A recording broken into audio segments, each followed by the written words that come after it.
Soyez la bienvenue. Aujourd'hui, on va parler d'une actualité, de l'affaire Pierre Palmade. Ça fait très longtemps qu'on n'avait pas traité cette affaire. On va parler aussi sur l'actu de TPMP. Je rappelle qu'il faut continuer à boycott. Ils ont reçu le Jarl. Pour ceux qui connaissent pas qui est le Jarl, j'avais déjà vu sur les réseaux sociaux des vidéos de lui. C'est un videur qui a des tendances, enfin bon, qui est clairement faut pas se mentir, il est clairement de l'extrême droite et malheureusement, et c'est ça en quoi moi je n'ai pas de enfin, dire pas de respect, c'est problématique parce que il y a beaucoup de son discours que je j'adhère. Voilà. Non, parce que je respecte pas moi, c'est quelqu'un qui se dit de droite ou d'extrême droite et qui soutient Zemmour. Pour moi, c'est pathétique. C'est incohérent. Surtout que j'apprécie du fait qu'il critique l'Union Européenne, mais bon, on verra au fur et à mesure. Ce que je veux dire, c'est qu'il critique l'Union Européenne, mais qu'il est pro-zémourien ou pro... Ça n'a pas de sens. Bon, bref. Donc voilà, avant de parler de ces sujets, je vous rappelle que concernant l'affaire Lina, il y a eu comment on appelle ça, un communiqué de presse de la part de Fanny, la mère de Lina, où un tiers de son propos était pour me tomber dessus. J'ai fait une vidéo, c'est la dernière vidéo précédente par rapport à celle-ci, donc n'hésitez pas à aller la voir, elle dure 1h20, mais vous ne serez pas déçus, c'est juste incroyable. Et croyez-moi qu'on va continuer sur cette affaire-là, et on m'avait accusé de diffamation, et on voit que le juge, l'avocat commence à dire non, bon c'est pas une question forcément de diffamation, c'est juste déplacé, c'est pas correct, etc. Et que lui te dit on veut savoir c'est qui ses sources. Alors encore une fois, je le répète, et là je m'adresse à vous tous, vous serez témoins, je peux tout perdre, mais jamais je ne sortirai une source qui me donne, enfin, qui me donne les éléments. Ok? C'est clair, c'est net. Jamais. On peut me proposer de l'argent. L'argent, j'ai refusé. Donc vous pouvez pas. Enfin bon. Il y a d'autres éléments sur l'affaire Lina qu'on va sortir ou autre. Une fois qu'on a dit ça, on va pouvoir démarrer, mais avant, je vous invite à vous abonner pour me soutenir, pour payer les procédures judiciaires, parce que Fanny essaye de me pomper mon fric, hein, parce qu'elle essaie de me faire condamner, encore que. Hein. C'est bien beau d'utiliser les médias pour tomber sur les juges, la justice, moi, mais on lâchera rien. Donc, si vous voulez me soutenir pour faire un don pour ça, donc n'hésitez pas à aller, c'est le lien en dessous. En fait, abonnez-vous sur Twitch. C'est abonnez-vous sur Twitch pour me soutenir. Donc ça me paiera les frais de justice. Mais surtout, ce que je vous invite à faire, c'est de vous les abonner ici, laisser un commentaire et un like pour le référencement, et de me suivre sur Twitch. Ok? C'est vraiment le plus gros soutien que vous pouvez me faire. Pour le reste, pas besoin, c'est bon, il y a ce qu'il faut. Une fois qu'on a dit ça, on va parler de Pierre Palmade. Mais avant, et là je vais essayer de me calmer parce que c'est quelque chose que j'ai vécu. Voilà, moi aussi j'ai été victime d'une palmaderie, comme on dit. Regardez, ce n'est pas une blague, ce n'est pas une fake news, c'est une réalité ce que vous allez voir. Le pilote de la trottinette roula à une vitesse de dingue, selon des témoins, et sur une allée interdite à la circulation. 5 ans de prison, dont 30 mois ferme, 5 ans de tôle pour avoir fauché un piéton avec sa trottinette. 5 ans.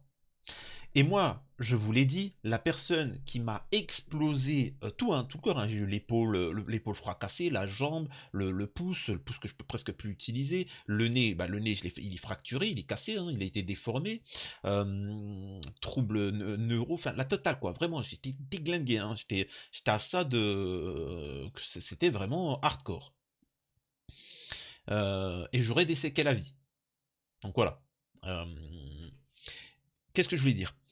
Il a pas fait une heure de garde à vue, le mec. Et en plus, la dinguerie, je vous le dis, hein, parce que je vous tiens au courant pour ceux qui ont suivi cet arc, c'est qu'il était certes alcoolisé, mais le médecin expert qui était là pour voir si j'ai mytho ou pas, qui vient de la part, enfin, de l'assurance. Même lui, il voyait mes radios de ma jambe, etc. Il était là, oh ouais, oh là là. Même lui, il était là en mode, bah, là, c'est chaud, quoi. Et il me révèle que le mec, il n'était pas seulement alcoolisé qui roulait à contresens, il était aussi drogué. Donc vous allez comprendre, je vais essayer de me calmer concernant l'affaire Palmade. Alors, c'est parti. on démarre. Pierre Palmade, la femme qui a perdu son bébé dans une profonde détresse psychique, 1 an après l'accident. Il y a 1 an, Pierre Palmade commettait l'irréparable en percutant un véhicule alors qu'il conduisait sous l'effet de drogue. Le temps est passé et les blessures tant psychologiques que physiques sont toujours présentes pour les victimes, notamment la jeune femme qui a perdu son bébé dans l'accident. Les vies de Pierre Palmade et de ses victimes ont basculé. Le 10 février 2023, rien ne sera plus jamais comme avant. Après plusieurs jours de fête à son domicile de Célie-en-Bière, où la consommation de substances illicites était devenue une habitude, Pierre Palmade avait pris sa voiture pour aller faire des courses. Les conséquences furent terribles pour les passagers à bord du véhicule que l'humoriste, que le fumier, que le salopard, a percuté. Un homme de 38 ans, son fils de 6 ans et sa belle-sœur de 27 ans, Biskine. Tous présentent aujourd'hui des séquelles psychologiques et physiques lourdes, dont ils ne parviennent pas à se relever. Mon fils d'Evrim n'est plus le même. Avant, il était sociable, il jouait et maintenant, il ne parle plus à personne. Quand il est dans la rue, il a peur, alors il ne veut plus sortir et dès que quelqu'un parle de l'accident, il s'enferme dans sa chambre. Avait-il expliqué le père du petit d'Evrim. Pour la jeune femme qui a perdu son bébé à naître dans l'accident, tout s'est écroulé ce 10 février. S'il avait été établi par une expertise médicale que le bébé de la passagère était mort in utero, alors c'est faux. C'est faux parce que la première expertise était qu'il est mort après, qu'il a vécu pendant une demi-heure de souffrance et après il a décédé. C'est que 10 mois après qu'on a dit non mais finalement on change d'avis. Pierre Palmade avait exprimé ses remords, mensonge, face à la juge. Je suis responsable de la mort d'un enfant. Mon accident a tué ce bébé dans son ventre. Et c'est pas pour rien qu'il a repris des produits stupes et qu'il est reparti en boîte. Mais la jeune femme, victime de Pierre Palmade, peine à se remettre de l'accident. Dans les colonnes de Closer, parues ce vendredi 2 février, on apprend aussi que Mila, qui s'apprêtait à entrer dans son 7e mois de grossesse, avant l'accident, était toujours anéantie. Ben dis donc, ben voyons. Ça vous surprend, vous? La jeune femme, qui présenterait selon le magazine des fractures des vertèbres et de la dentition, souffre également d'un décollement de l'omoplate, peine à tendre ses bras et souffre de la jambe droite. Oh là là, ça me fait penser à moi. Le moindre changement de température, le moindre truc, t'as des douleurs de tous les côtés, etc. C'est un truc de malade. Et d'ailleurs, merci parce qu'en fait, vous avez été un grand soutien. Les abonnés, le fait que moi, ça a été pourquoi j'ai été autant disponible à faire des vidéos, c'est parce que j'étais alité, quoi, avec ça à faire. Et merci du soutien, de me suivre, parce que autant certains me disent ah ça fait plaisir, tes vidéos nous font du bien, etc. ainsi de suite. Mais sachez que c'est une thérapie pour moi, le fait que j'ai autant votre soutien. Vraiment, merci. Alhamdoulilah, même sans ça, de toute façon, voilà, mais merci. Franchement, vous n'avez pas idée de ce que vous m'apportez. Vraiment, vous n'avez pas idée. Alors certes, vous m'apportez pour certains des dons, de l'argent, etc., ainsi de suite. Mais pour tout le monde, franchement, merci. Je parle là, pas pour ceux qui commentent, que je vois, ou ceux qui me soutiennent sur Twitch, qui me rejoignent sur Twitch, parce que il y en a une centaine, 600 en rediff qui regardent. Mais je te parle de tous ceux qui me regardent alors, comme ça, et qui ne commandent jamais autre. Eh ben toi, merci. Merci sincèrement parce que tu m'apportes du réconfort. Outre les douleurs physiques, Mila peine à se remettre psychologiquement de l'accident. Elle serait actuellement dans un état de profonde détresse psychique. Malgré les traitements anxiolytiques et antidépresseurs, depuis l'accident, de nombreuses personnes ont tourné le dos à Pierre Palmade, notamment son ami de toujours Muriel Robin. Voilà les faits. C'est étonnant et de se dire qu'il n'aura aucune condamnation, hormis du sursis, histoire de calmer la populace. Mais c'est étonnant de voir que quelqu'un qui roule en trottinette prend 5 ans ferme, que le gifleur de Macron il a pris du ferme, que... Enfin, c'est étonnant, c'est juste fou. Alors... là, on va parler aussi de quelque chose que je connais très bien, c'est le Yarl. Enfin, pas le Yarl, mais le fait d'avoir une entreprise, un commerce. Le Yarl, directeur de boîte de nuit. Alors, n'hésitez pas à me dire en commentaire Et même, j'aimerais, s'il vous plaît, si c'est possible, de me rejoindre sur Instagram. Certains qui ont déjà eu des accidents et ils ont une indemnisation, etc., pour pouvoir discuter avec eux. N'hésitez pas sur les réseaux sociaux, en PV, n'hésitez pas à me discuter là-dessus. Et sur Pierre pas malade, qu'est-ce que vous en pensez? Ça aussi, ça m'intéresse de savoir, parce qu'encore une fois, on ne lâchera pas l'affaire, hein, et ils ont peut-être oublié eux, mais on continuera de dénoncer ces choses-là. Alors, le Jarl, directeur de boîte de nuit, a mis en place un système controversé pour lutter contre la délinquance au sein de son établissement. Il nous explique tout sur le plateau de TPMP. Alors, ça me fait rire quand on dit qu'il a mis ça en place, mais les gars, ça fait longtemps que les commerçants ont mis ça en place à leur échelle. Mais bon. 20 millions de vues au cumulé, 190 000 abonnés sur TikTok, 34 600 sur X et 33 000 sur Facebook. Le Jarl, ça veut dire chef de guerre en scandinave. C'est bien ça. Exactement. Et Steamroll, ça veut dire chewing-gum. Merci, c'est important de le signaler. Ça fait longtemps, 30 ans Ça fait 30 ans que je suis dans le milieu de la nuit, j'ai commencé à 19 ans. Ouais. Exactement. Et vous avez senti une évolution? J'ai surtout senti un très gros changement, oui. Un gros changement. Sur le comportement des gens, la façon dont ils se comportent en termes général, Alors, socialement. Est-ce que vous pouvez nous donner des exemples? Des exemples concrets, les comportements de certains groupes. En fait, il y a des groupes qui arrivent et puis c'est compliqué. Les groupes ont changé, ont évolué en 30 ans. C'était pas un peu pareil, ouais, ça n'a pas toujours été un peu comme ça? Non, ça a vraiment changé. Alors, il faut savoir que ça a toujours été pareil et avant, c'était bien plus violent. Là, si vous avez l'impression que la France, il y a beaucoup de délinquance ou autre, je peux vous assurer qu'à l'époque, c'était bien plus terrible. Et c'est là où il n'est pas honnête, le Jarl, ou en tout cas, moi, je suis en désaccord. Et les chiffres le montrent. Il y avait beaucoup plus de délinquance, de meurtres, etc. à l'époque que maintenant. Vraiment, on est quand même devenu une société très friendly. Maintenant, moi, je suis pour zéro viol, zéro agression, zéro délinquance, zéro OQTF. Donc, ce que je veux dire, je lutte contre ça. Mais il y en a bien moins qu'avant. Hein. C'est ça, faut être honnête, tu vois. Il faut véritablement être honnête. Par exemple, je suis désolé, là, je vous prends un témoin. Au collège, au lycée, vous vous êtes tous bagarrés. Il y a toujours eu des tensions. Il y a toujours eu des trucs comme ça.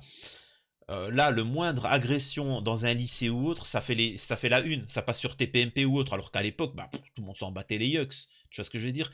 Je dénonce, hein. Mais...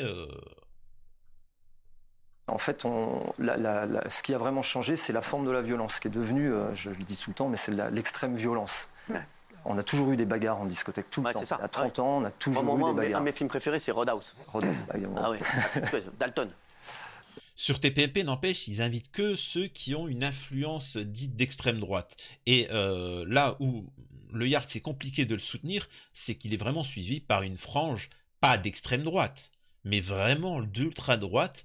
Par exemple, il a dénoncé l'agression qui est arrivée de ce Maghrébin par une agression raciste où il a failli mourir, on lui a failli trancher la carotide, et il a dit « Moi, je dénonce tous les délinquants ». En commentaire, je vous assure que c'est ignoble. Hein. Allez voir les commentaires, c'est juste ignoble. Pour les établissements de nuit, surtout en ville. C'est ça qui a vraiment changé. Avant, on n'avait pas tout ça à gérer. C'est-à-dire qu'en plus de gérer les établissements de nuit, c'est-à-dire que l'intérieur, on a les extérieurs qui doivent être gérés, je parle bien en grande ville. Parce que les extérieurs, on attire tout un tas de personnes qui veulent faire du business autour des établissements. Ouais. Et c'est ça qui m'a rendu la tâche très difficile, parce que gérer un endroit, faire devenir un endroit sécure, c'est facile en discothèque quand on a les bons partenaires de travail. Tous les portiers font un excellent travail et tout. Voilà. Quand on a les bons, ça se fait, c'est facile. Gérer les extérieurs, ça devient plus compliqué, parce que les extérieurs, c'est pas de notre ressort. C'est du ressort de la police. C'est du ressort des mairies. Enfin voilà, c'est à eux de gérer les extérieurs des établissements, des endroits où il y a des forts passages. Et puis malheureusement, ça devient tellement compliqué, tellement fréquent. Les vols, les deals, les bagarres pour arracher un téléphone, arracher un portefeuille. C'est devenu tellement fréquent et tellement violent qu'il a fallu que je trouve des solutions pour régler ce problème-là. Alors justement, vous avez décidé d'afficher sur les réseaux sociaux on y arrive. Ceux les fauteurs de troubles, j'ai envie de dire, les délinquants, les fauteurs de troubles, moi je dirais plus. Est-ce que c'est efficace de les afficher? C'est très efficace. Il faut bien comprendre que je suis passé par Et c'est là où, là, je suis désolé hein, pour les gauchos bobos qui vont m'écouter. C'est pour ça que moi j'ai l'avantage d'être à partisan réellement, tu vois. C'est pour ça que je suis autant attiré par Mélenchon. Si je devais voter, franchement, je pense que ça serait pour lui que j'irais voter. J'ai problème sur certaines idées, etc. Mais par exemple, je suis contre l'immigration, même pour la remigration, etc. Mais là où le Jarl, ça fait plaisir parce que c'est un chef d'entreprise. Et il le sait très bien. Il faut savoir un truc, c'est que tu peux faire ce que tu veux. Déposer plainte, ça ne marchera pas. Il n'y a rien. Ils n'auront aucune. Enfin, regardez Pierre Pas Malade. Le mec, il va avoir du sursis. Qu'est-ce que tu veux qu'il y aura un problème pour une bagarre, hormis si c'est Macron qui subit la bagarre? Il n'y aura rien. Il y aura rien. Il peut te voler, il peut faire tout ce qu'il veut, il se passera rien. Et donc, certains peuvent dire la violence, même pas la violence. C'est pour ça que je vous ai dit, moi je suis pour plus de sévérité dans la justice, et pour les peines les moins lourdes, je suis pour, disons, des choses particulières comme aux États-Unis. C'est-à-dire que dans chaque ville, on mette des panneaux. Ça existe aux États-Unis. Alors ils font parfois dans les chaînes télé, mais moi je mets dans les panneaux, des gros panneaux publicitaires, là vous voyez, et on met la photo de la personne gros voleur. C'est tout. Parce qu'on sait que voler pour 200 euros, il aura rien. Il a volé ta voiture, il s'est cassé, il s'est fait attraper, il aura rien. Par contre, vous faites ça, il va être humilié. Ça va être humiliant pour lui. N'importe où va le regarder. En fait, ça va être pathétique. Il aura la honte. Et là, croyez-moi, ça va le mettre carré. Vraiment, il va avoir honte. Ou, par exemple, pour certaines peines, j'ai déjà pensé, hein. C'est-à-dire que tu prends la personne de sa confession. S'il est musulman, tu prends un policier musulman. S'il est catholique, tu prends un catholique. S'il est athée, tu prends un athée. Si c'est un Renois, tu prends un Renois. Si c'est un Asiatique, tu prends un Asiatique. Si c'est un Maghreb, pour pas qu'on dise ouais, c'est raciste, raciste. Par contre, un policier qui fait 2 mètres avec, disons que sa main, tu vois, disons que le truc, voilà quoi, il te retourne un char, s'il met une claque à un char, le char il se retourne, tu vois. Ça, c'est vraiment c'est-à-dire qu'on prend un Igor, quoi. Le mec, si une voiture l'écrase, c'est la voiture qui s'écrase, c'est pas lui, tu vois. Et il fout une taloche, tu vois. Une faloche ou une fessée, publiquement. Le mec, il a 22 ans, devant tout le monde, en place publique, une fessée. Les enfants, quand tu leur fais une fessée, d'ailleurs, j'ai pas compris pourquoi c'était interdit, parce que la fessée, c'est pas un acte de violence, parce que je parle pas de ceux qui trappent fort, mais prenez un enfant, un bébé, enfin un enfant, machin, vous le prenez, vous dites, t'as fait des bêtises, alors moi j'ai jamais fait ça, mais tu mets une fessée tout doucement, l'enfant comprend que il a dépassé et que ça lui fait pas mal, mais tu le vois tout de suite pleurer. Alors que les enfants, vous les connaissez, hein, ils sautent dans tous les sens, ça fait des cascadouilles, des fracadouilles, tout ça, ils ont rien. Là, tu lui mets simplement ça, il comprend qu'il a été trop loin. Et là, vous prenez un homme de 22 ans, vous lui baissez les trucs, vous lui faites une fessée, ça sera humiliant. Et ça réglera beaucoup de problèmes et ça désengorgera la justice, la police. Et les commerçants, ils seront tranquilles. Moi, je vous assure que quand, à l'époque, j'affichais les visages des voleurs, ils venaient s'excuser, c'est une erreur, non mais tu sais, et souvent moi c'était les parents qui venaient, non tu sais en fait mes enfants se sont trompés, ils ont oublié de payer, tu vois on vient pour payer, blablabla. Bla bla. Arrêtez, arrêtez. Donc voilà, tu prends, tu supprimes et salut, au revoir. Des étapes avant de faire ça, hein. C'est que je n'ai pas fait direct, je vais tous les afficher. En fait j'ai testé plein de choses avant. Quand on sortait avec les gars et qu'on voyait que ça devenait systématiquement brutal, quelqu'un qui vole un portable ou un portefeuille, s'il n'arrive pas à le faire, de toute façon il utilise la violence et ils viennent sur nous à plusieurs, parce qu'ils sont très organisés. Pour eux, il faut bien comprendre que c'est un métier, c'est comme ça qu'ils gagnent leur vie. C'est pas facile à comprendre quand on ne le vit pas, mais quand on est sur le terrain, on le voit constamment, la police le sait de toute façon par cœur, puisque c'est aussi leur quotidien. Le problème, c'est que j'ai constaté très vite que les 18-25 ans étaient les premières victimes de ces gens-là, en fait. Mais quand je vous dis victime, c'est pas juste une claque. En même temps, si tu gères une boîte de nuit, ça va pas être les hommes de 90 ans. Première année où j'étais dans cet établissement à la direction, j'ai vu des jeunes vraiment se faire déglinguer par 5-6 gars. Et puis ressortir, le temps qu'on arrive c'est trop tard, ils sont marqués de partout, il y a un mois d'arrêt, enfin un mois d'été, c'était une catastrophe. Donc voilà. Encore une fois, je n'adhère pas à ces positions où il fait le zémourien, tu vois. Mais moi, concernant... C'est-à-dire que là, par exemple, tu as tous les gauchos qui vont te dire oui, mais et parfois il a des propos qui peuvent être considérés comme racistes, blablabla. Ça, c'est une chose. Là, il s'exprime sur le fait d'afficher les délinquants sur des réseaux sociaux ou autres. Moi, je suis désolé, je suis d'accord. Après, c'est sûr que si, par exemple, j'invite le Jarl et qu'on parle du sujet du racisme et qu'il explique... Là, oui, là, bien évidemment. Mais là, sur ce sujet-là, je sais pas, j'y adhère, quoi. On emmerde souvent. Et moi, je pose la question à vous. Pour la petite délinquance, c'est quoi votre solution? Pour vous, qu'est-ce qu'il faudrait faire pour la petite délinquance? Bien évidemment que quelqu'un qui vole pour 200 €, on va pas le foutre en tôle. Quoique dans certains pays, si. Et c'est très dissuasif. Mais bon. Pour vous, c'est quoi la solution? Vraiment, ça m'intéresse de voir les propos. C'est quoi la solution? On emmerde souvent les agressés et non les agresseurs. Est-ce qu'il y en a qui ont déjà porté plainte ou pas encore, puisque vous les avez affichés? Est-ce que vous avez peur de la réponse judiciaire à venir, que ça... Oui, moi j'ai déjà eu ce cas-là. Alors, j'ai déjà eu ce cas-là. Mais ça a été vite, c'est-à-dire que je vous l'avais déjà raconté. Moi, c'est la police qui est venue et qui m'a dit on veut voir le responsable. Donc, je sors, oui, qu'est-ce qu'il y a? Monsieur, c'est vrai qu'à ce qui paraît, vous affichez les trucs comme ça. On a eu une plainte d'une personne qui... Et moi, pour rigoler, j'avais dit ah bon? J'ai pris ma veste et dit... Mais tu sais, il devait se dire... Et tu vois qu'il souriait, tu vois. Il était à moitié mort de rire. Ah bon? Il est venu! Le mec qui m'a volé est parti chez vous. Il est dans votre thé au commissariat et il explique qu'il a certes volé, mais que je l'ai affiché. Attendez, parce qu'en fait, il m'a volé, comme ça je vais pouvoir récupérer ma thune, tu vois. Et je prends ma veste. Il dit non, mais monsieur, écoutez, mais tu vois, c'était mort de rire. Parce que je suis tout aussi, faut savoir que je suis tout aussi ouf dans la réalité que. Sauf que là, en plus, vous me voyez dans un cadre, hein. Il n'y a même pas les. Et ils rigolent, ils me disent non, mais écoutez, juste, comprends. Mais nous voilà, on nous dit, hein, on vient, on vous prévient, on vous dit c'est quoi la loi. Voilà, en résumé, on est d'accord avec vous, mais je vous dis, voilà, c'est comme ça. Ça peut arriver. Je l'ai dit il n'y a pas très longtemps, 100% des gens que j'ai affichés ont pris contact avec moi en moins de 24 heures. Pour s'excuser? Alors, pour s'excuser, pour trouver le moyen de sortir de cette situation, parce que réellement, ça leur pourrit la vie, ça c'est vrai. Et il y a une issue? Ça leur pourrit la vie. Et encore hier, on m'a appelé sur une de mes dernières vidéos en disant je suis allé à ma boulangerie. Le boulanger m'a demandé si j'allais, enfin, je ne vais pas donner les détails, mais être violent dans la boulangerie. Et ça, c'est juste magnifique. Et là, respect à ce boulanger. Vous savez pourquoi? Parce qu'en fait, il a humilié gentiment l'agresseur. C'est-à-dire que le mec, il a agressé, il a été filmé, là, ça a été diffusé. Le boulanger lui dit ok, je vais t'offrir. Tu veux une baguette? Par contre, juste, tu vas pas me frapper, s'il te plaît. Mais tu dis mais pourquoi? Non, mais je sais pas, parce que t'es quelqu'un qui frappe tout le monde. Moi, j'ai vu les vidéos. Tu vas me frapper ou pas? Non, ok. Et en fait, ça commence à faire chier, tu vois. Demain, il rencontre une femme. Tu sais, ouais, quoi? Tu veux me draguer, mais tu vas me frapper si je refuse? Ah, ouais, non.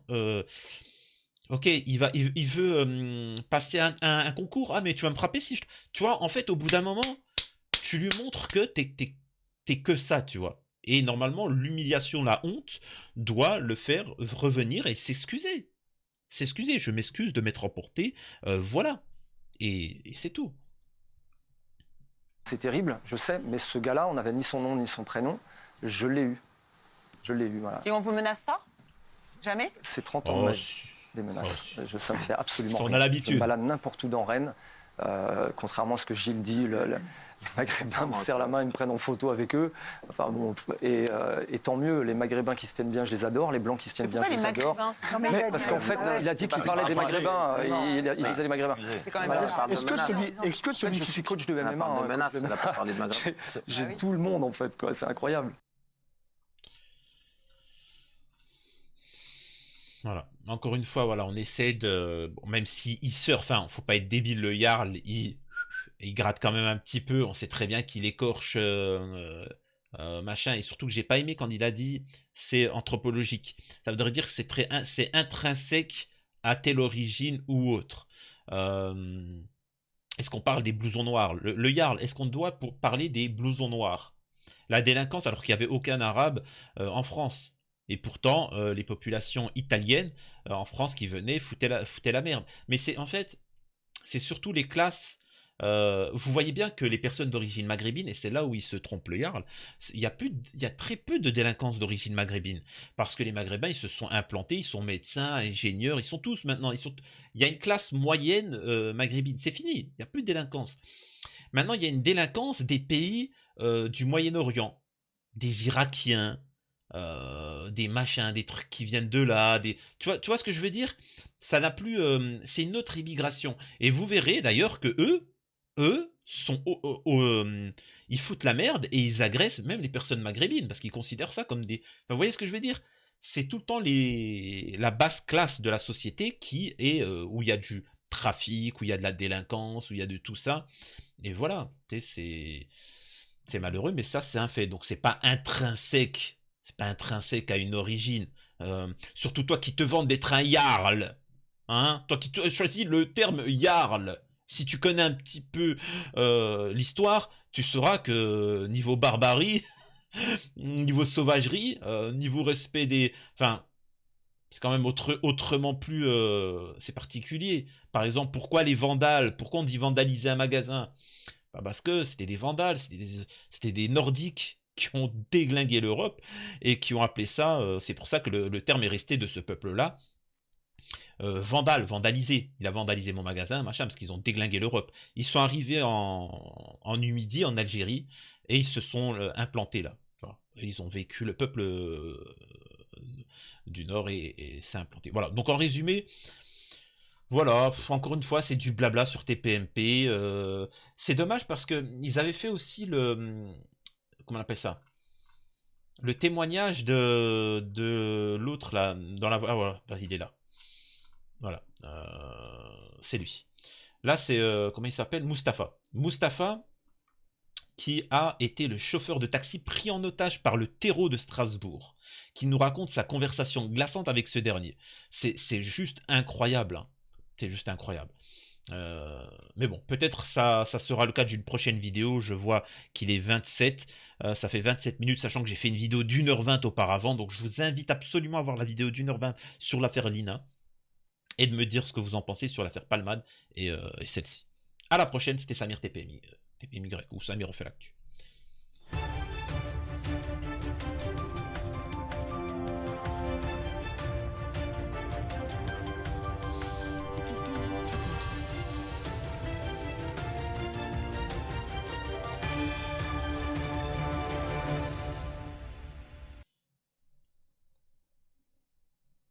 Tu l'as vu ta scène post-générique, hein?